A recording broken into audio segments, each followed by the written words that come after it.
Welcome. In Syria, the main Islamist rebel leader has said the country's new government will pursue officials from President Assad's regime who oversaw torture and war crimes and offer rewards for information about those involved. Well, rebel fighters say that they found more than 40 bodies showing signs of torture at a hospital near Damascus. So we're monitoring the scene live in the capital, where we are expecting banks to reopen and also public transport services to resume today, and work continues to build a transitional government.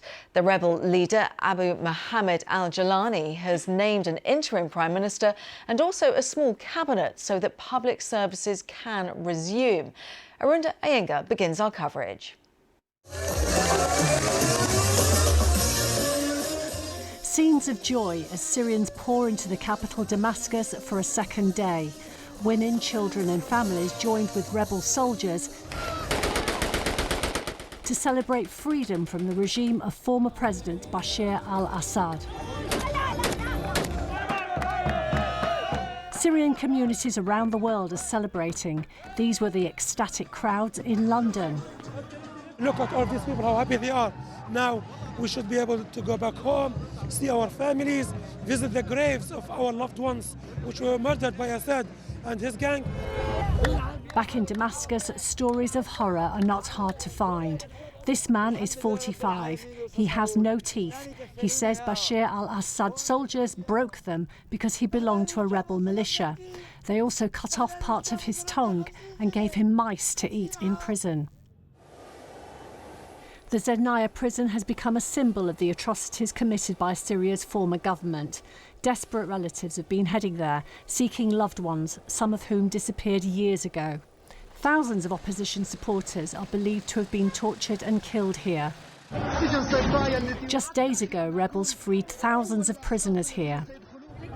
Hayat Tahrir al-Sham fighters are seen as heroes for liberating these people. But can a group that has a jihadist past deliver the democratic rule that many here want?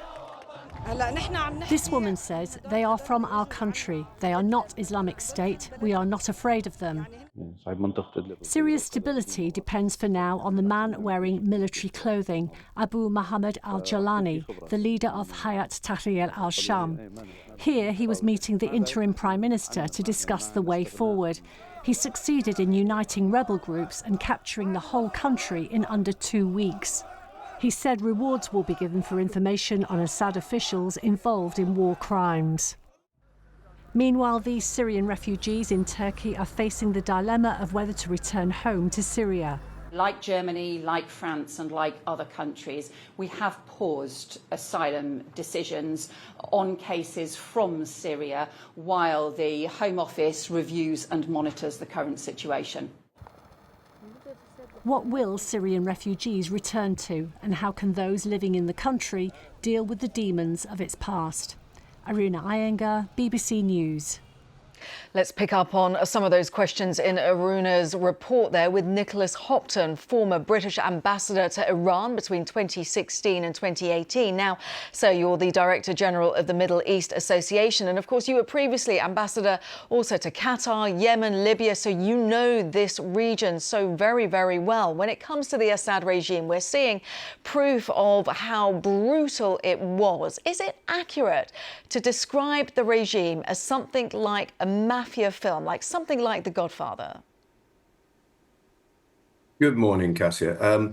I think it's hard to overstate the brutal dictatorship that the Assad family have exerted in Syria for over half a century. And clearly from your report, the impact on the ordinary people of Syria has been appalling. And what we're hearing about the release of political prisoners in the last few days since the taking of Damascus by the rebel opposition forces confirms all of that. Calling them a mafia group would probably be to understate it.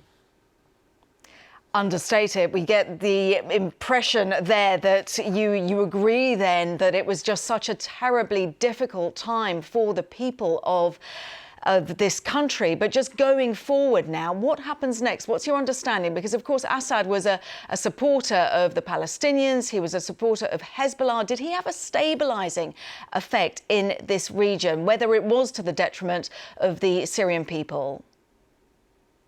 Well, the Assad rule was certainly to the detriment of the Syrian people and a complete absence of democracy and human rights in the country.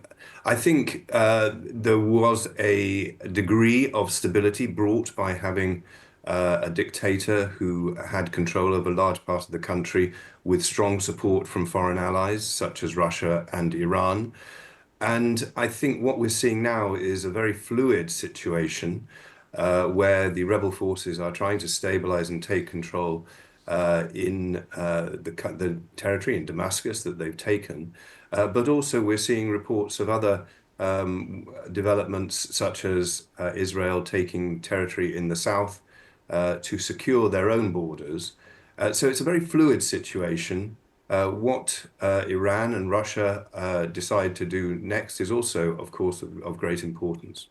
What, from your experience previously as ambassador to Iran, what do you think Iran will want to do? Because there are hints of talks on a deal with Donald Trump once he takes office. Is that something that they will be inclined to do in order to get a grip on this situation? Well, what's happened in Syria has been a great humiliation for the Islamic regime in Tehran. Bashar al-Assad was one of their greatest allies and assets in a way, because he allowed them to supply their forward proxies on the border with Israel, particularly Hezbollah in Lebanon. Now, that supply route has been cut with the ceasefire in Lebanon just over a week ago. That has left Hezbollah in a very uncertain situation, unable probably to be able to rebuild themselves anytime soon. And that, of course, is a blow to the long-standing Iranian approach of putting pressure on their enemies through what they call forward defense. Now, at the same time, back in Tehran, the IRGC and the hardline claim that this has not been a blow. They're looking, as a regime, I think, to do, under the Supreme Leader's guidance, they've decided to, this is a time for engaging diplomatically while preparing for the worst case scenario if Donald Trump were to resume maximum pressure, or even ultimate pressure, as some are calling it, on Iran and its economy once he takes power at the beginning of the year. OK, Nicholas Hopton, former British ambassador to Iran, thank you very much for talking us through this fluid, as you say, situation. Appreciate your expertise.